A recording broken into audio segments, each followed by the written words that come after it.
Hello and welcome to Lunch with Lee. I'm your host Shane Lee. Today on the show, Phil Burton, a multi-talented singer, arranger, live performer, media personality and member of the group Human Nature. Human Nature, over the last 33 years, have released 13 albums, yielded 27 platinum awards, 19 top 40 singles and 5 top 10 worldwide hits. Amazing. He's a recent winner of Dancing with the Stars, old Twinkle Toes over here. He's a cricket tragic and a really good bloke. Hi Phil, how are you, mate? G'day Shane. Mate, thanks for Great doing to be here, mate. Good on you, buddy. And Shane Hadley, an Australian businessman and dealer principal at Sime Darby Motors Australia, I should say, representing luxurious car brands, BMW, VW, Jaguar, Land Rover, Ferrari and Rolls-Royce. He's a former teammate of mine, playing New South Wales under-19s together as a fast bowler. He's a very funny man. He also thinks he can dance. Welcome, Shane. Thank you, Shane. Now, I want to start. So you boys actually have known each other for a long time. We have, that's right. I met Shane through... The first person I met was actually Shane's younger brother, Glenn, who I started in kindergarten with. Wow. So Shane and Glenn lived just around the corner from my family when I grew up. So I've known Shane since I was about 4 years old and he would have been 6. Wow. And Shane reckons you were how do you describe him? As a dangerous left-arm fast bowler?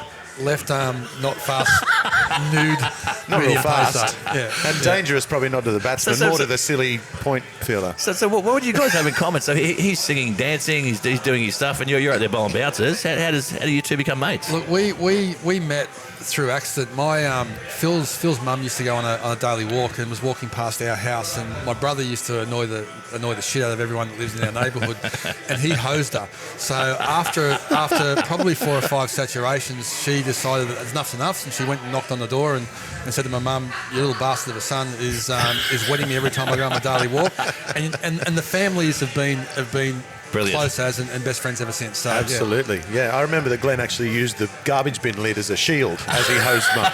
Yeah, I love it, mate. Now, Phil, mate, congratulations! You won the 20th season of Dancing with the Stars. Yeah, that's right. Mate, you're looking super fit. Thank you very much. Yeah, it's good for the weight. It really is. It strips you right down. I mean, 6 or 7 hours of exercise a day will do that to you. Sure. Well, and by the end, that's what we were doing. Yes, because Manshake's one of the sponsors of our show, and I'm doing the Manshake Challenge at the moment. And one of the things they're saying to all us guys, we should be trying to do 30 minutes a day, but you're doing 6 hours a day. Yeah, by the end of the process, it was 6 or 7 hours a day. And it really did. It just, it exhausted me as well. I don't think it was a particularly healthy thing to do. Right. You wouldn't want to do it long term. Yep. By the end, I love the last episode. People at home may not necessarily see it, but we could see in each other's faces, the celebs and the pro dancers, that we couldn't really go on another day. You're stuffed. So, we were completely stuffed by the end. And then, Shane, you're obviously in the business world. What do you do for fitness these days?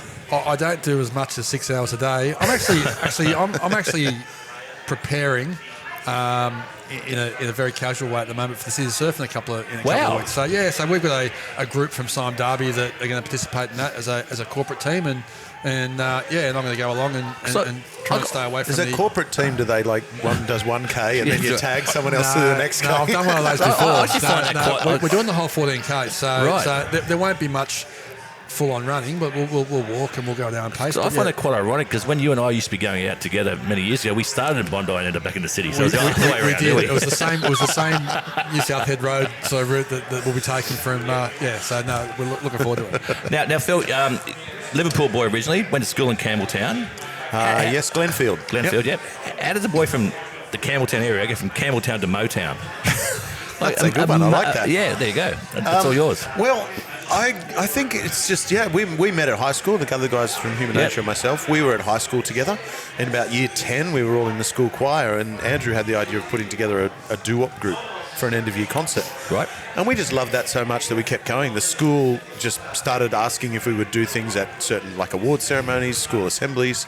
So we expanded the repertoire, and what started off as a hobby slowly, very slowly over a number of years became a career through doing talent quests in Campbelltown Catholic Club and Marrickville RSL. Wow.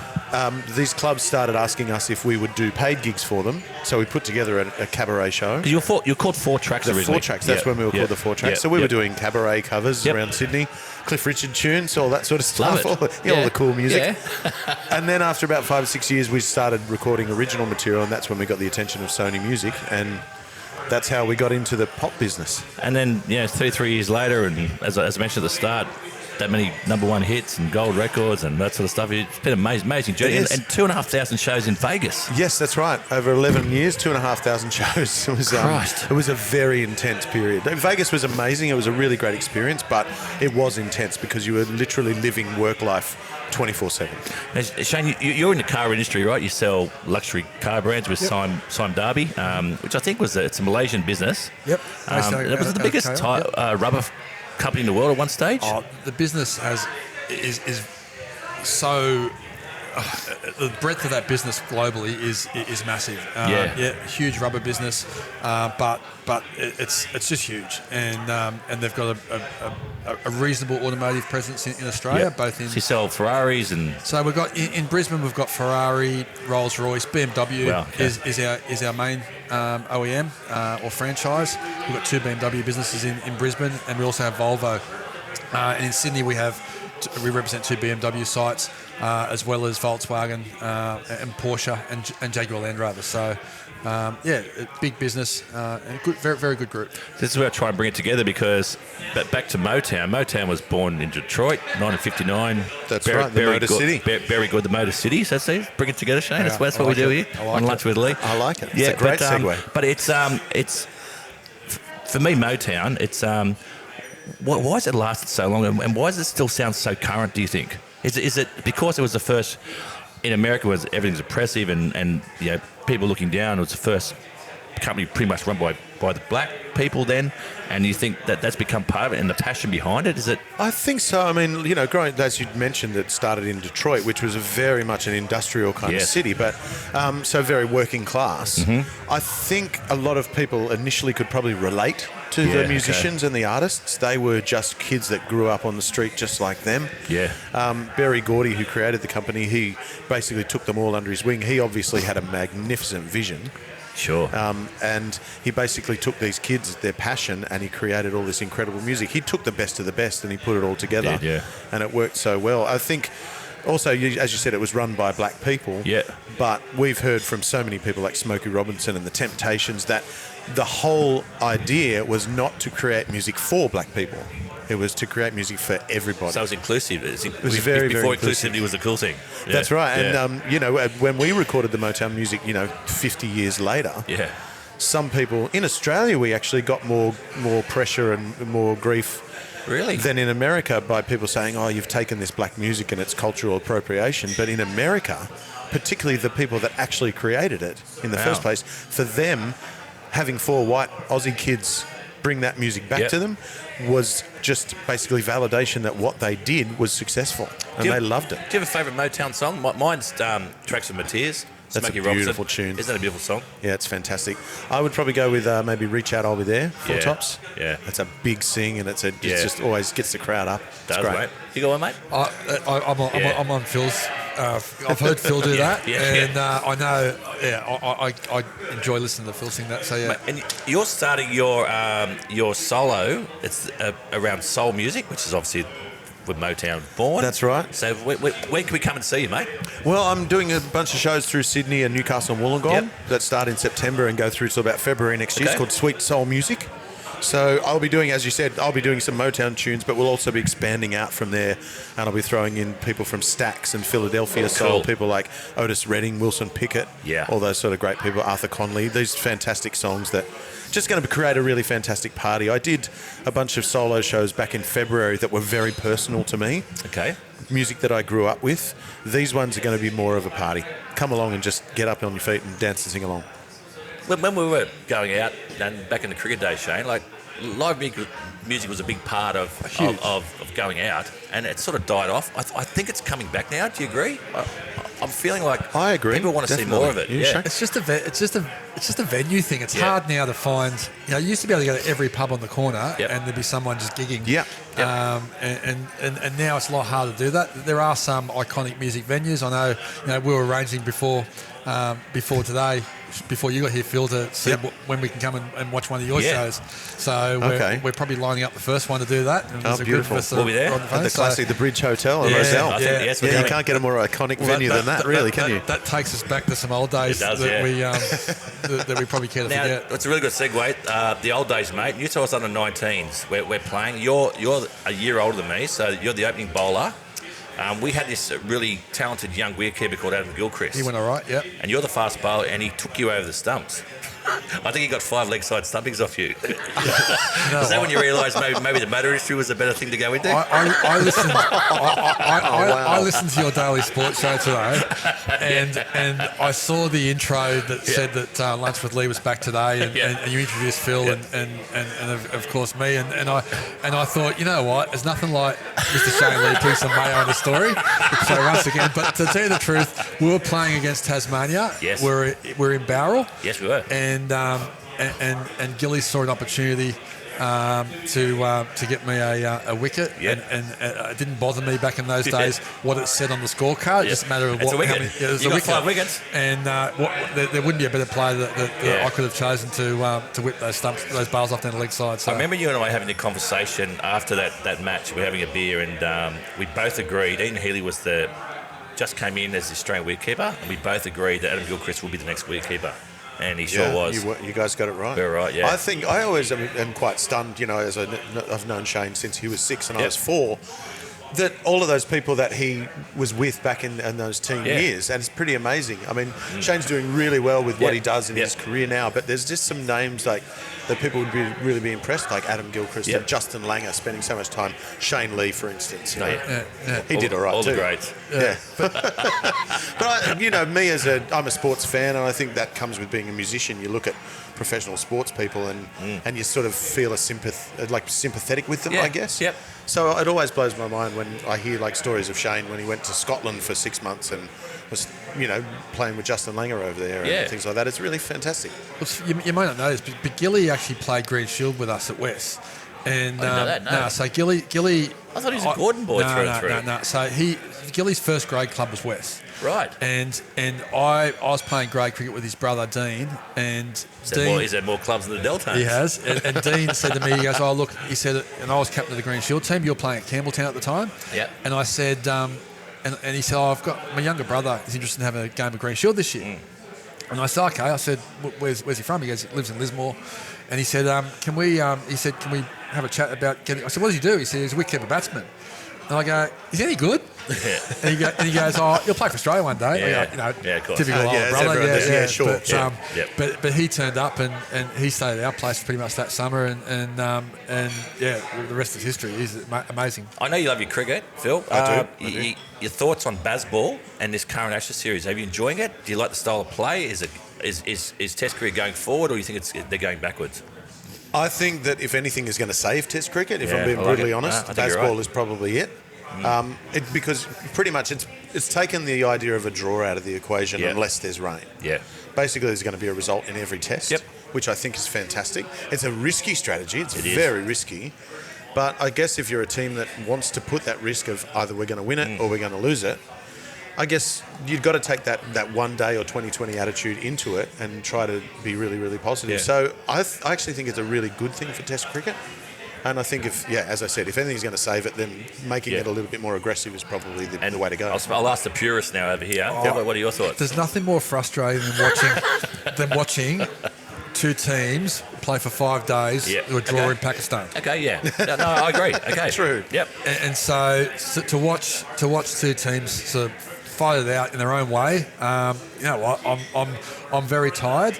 I'm looking forward to the end of this Test match to catch up on some sleep. And I know while they talk about the schedule for the players being difficult, I think no one's giving consideration to the schedule for the spectators who want to watch it from morning to afternoon in Australia. So it's full on. So we've got another few days to go, but we're getting there. Oh, I think it's been great. And I think the fact that people are talking about Test cricket's a good thing. Yeah, absolutely. And whether it's right or wrong, and I look at the stats. The Poms have been whinging, but I think over the last since 1985, we've won something like, out of 90 Test matches, we've won 50 to 120. So we're way ahead.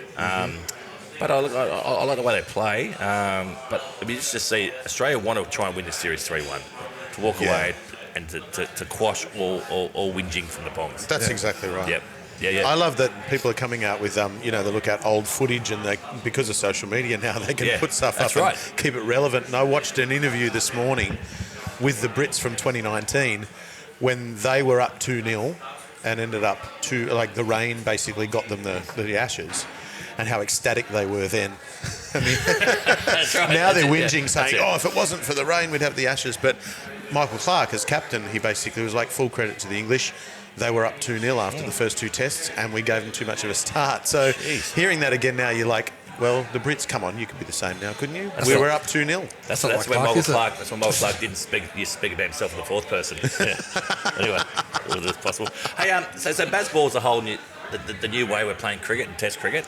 In the car industry, electric cars. Like, can you dumb it down for me, right? Like, is it going that fast, electric, or is it?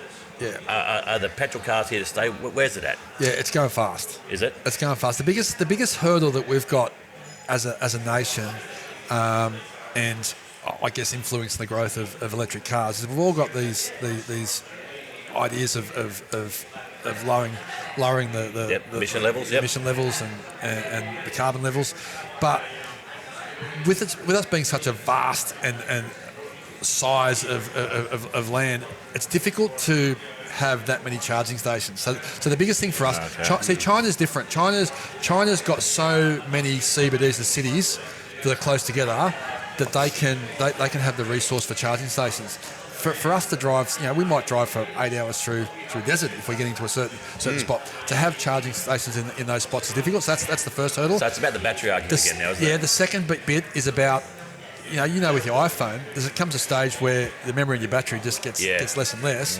What about a car? When we go and value a car, as a trade-in, then how do we assess what the battery life is, and what is that? How does that work from a resale point of view? How does that work from a finance point of view, and buyback schemes that different financiers have? So there are a lot of questions that need to be answered. Look, it's not stopping the hunger for us to move in that direction. Tesla's flying at the moment. And Volvo, they want to be pretty much fully electrified in the next 24 months. So, and there are others that are a little bit slower. Volkswagen, I was in a meeting yesterday, are launching their whole breadth of electric EVs next July. So everyone's getting on board at their own pace, but we need to make sure that we've got resource in place that we can service that.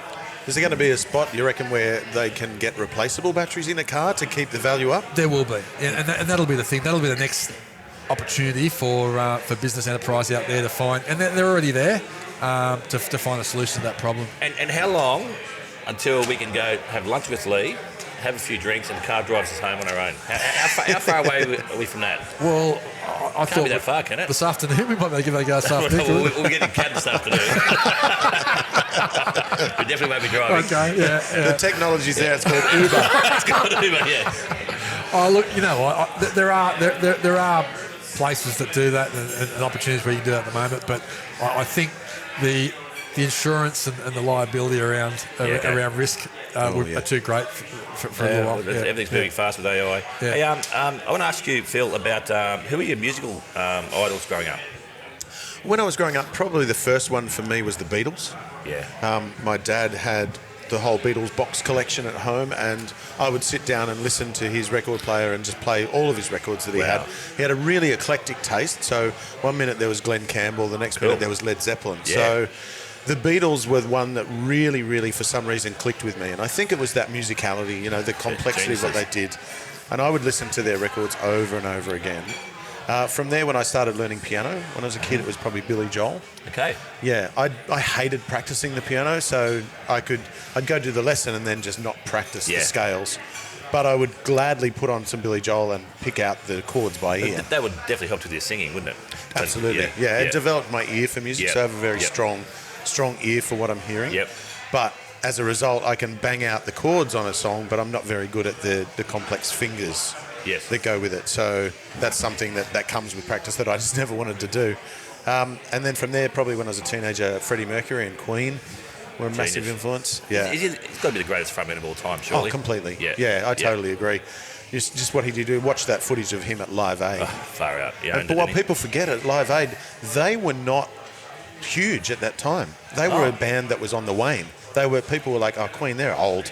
And we they don't want blew them everyone anymore. away, apparently. And they blew everyone away and became so relevant again. Wow. And just incredible. His talent was amazing. And for you, who are your sporting idols growing up? Well, so I'm Phil. Yeah. We used to go over Phil's place, and he's talking about not practicing on the piano. But we'd go over Phil's place for a barbecue every Sunday afternoon, and without fail, I'd walk into the house and I'd hear Phil playing on the piano every single weekend. Mate, you're on it all the time. They're probably playing along with songs on the radio rather than practicing the boring old scale. It was like as a kid.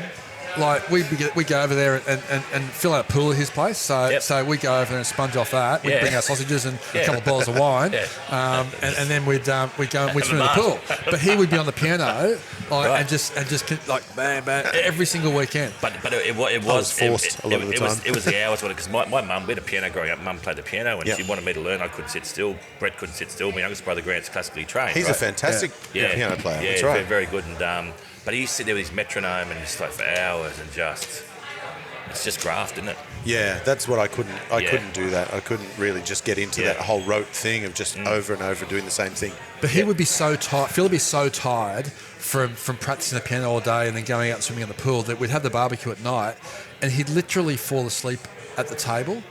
And he would, and his mum and dad would pick him up and take him to bed. Your story, Shane. They'd pick him up and put him to bed, and then he'd wake up. His mum would go and check on him, and are you all right, Phil? And he'd wake up in the middle of the night, and he'd continue chewing a sausage that he'd stored in the side of his mouth. True story. True story. It's That's a true story, isn't it? That happened when I was 27. No, just kidding.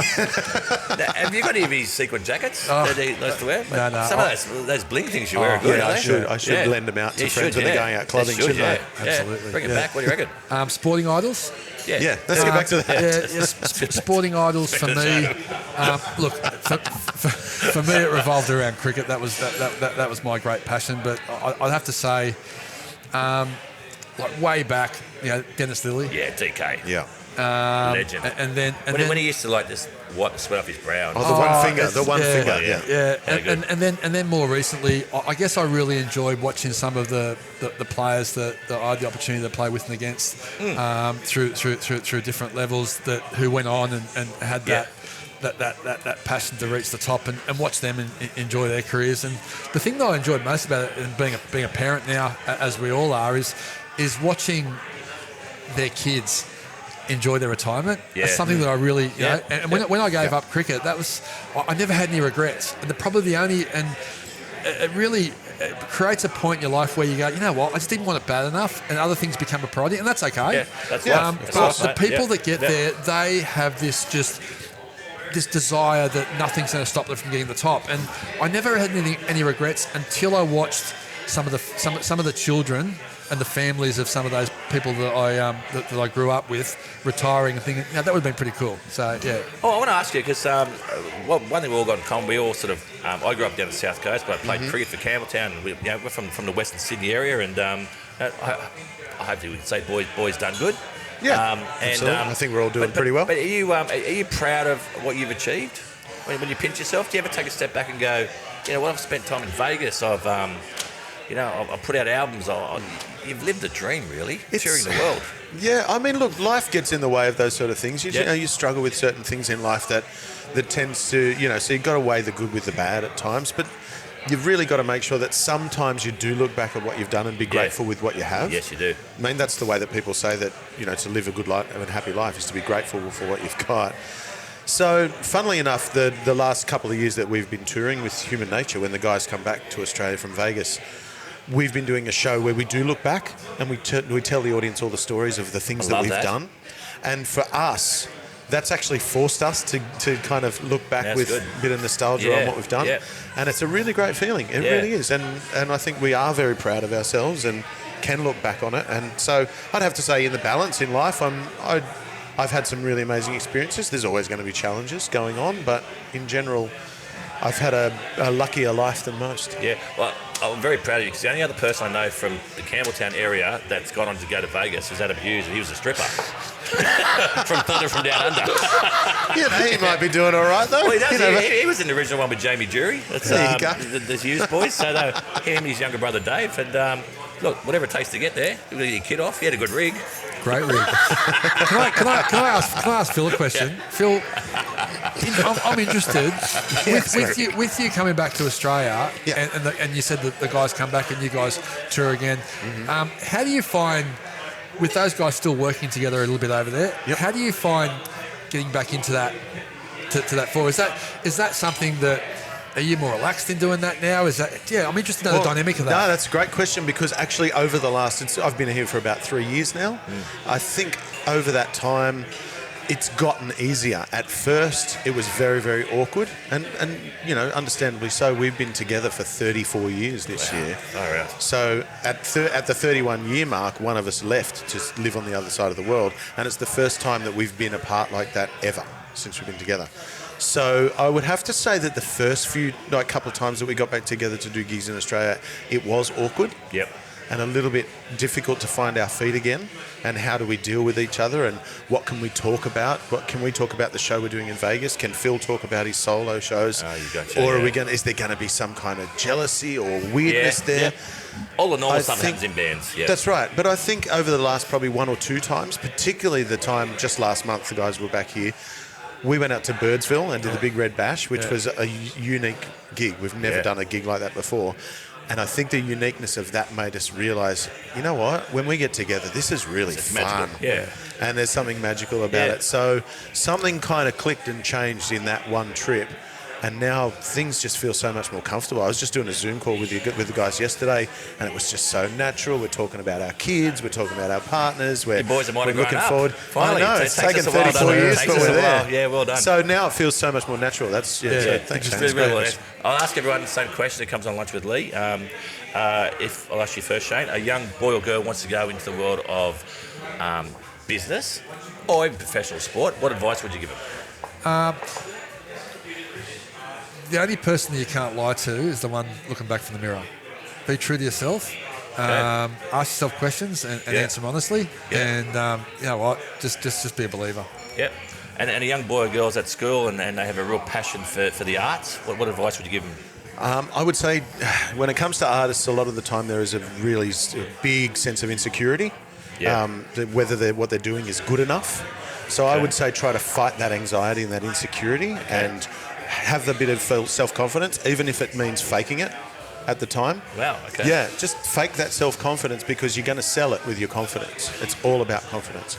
If you can just fake it and get through it, you've got to have the work ethic and the talent there as well. But basically just sell yourself and believe that you are good enough to do it. Well, I'll tell you what, they were two great answers, by the way. I've been doing this show now for... Two different ones. Very, very different. Start looking at yourself back in the mirror and feel saying fake. Very good. I'll tell you what, we're not going to look in the mirror this afternoon because we're going to have a few drinks. We're here at the Morrison, which is on George Street, 225. It's cracking food. Those who haven't been here, the oysters are off the charts. The steak, unbelievable. We've got some really, really good food coming. I can't wait. I'm starving. And we're going to have some cold beers and we're going to have some Chardonnay. Awesome. We're going to have a good time. Thanks, boys. Thank you, mate. Cheers. That's it for Lunch with Lee this week. A big thank you goes out to our guests, Phil Burton and Shane Hadley. Thanks to the Morrison Hotel for once again putting on a fantastic lunch. Those oysters were off the charts. And thanks to our sponsors, Manshake and Cell AED. Make sure you hit follow on Apple Podcasts or Spotify or wherever you get your podcasts from. And do us a favour, hit 5 stars. And while you're there, if you're passionate, please leave a review. And come check us out on Instagram at I'm at Lunch with Lee. Our official Lunch with Lee photography was done by Felicity Kelly. You can find her on Instagram at Felicity Kelly Portraits. And once again, thanks to our producer, Dan McHugh. We'll be back next time to talk with some more legends about sport, music and business on another cracking episode of Lunch with Lee. We'll see you then.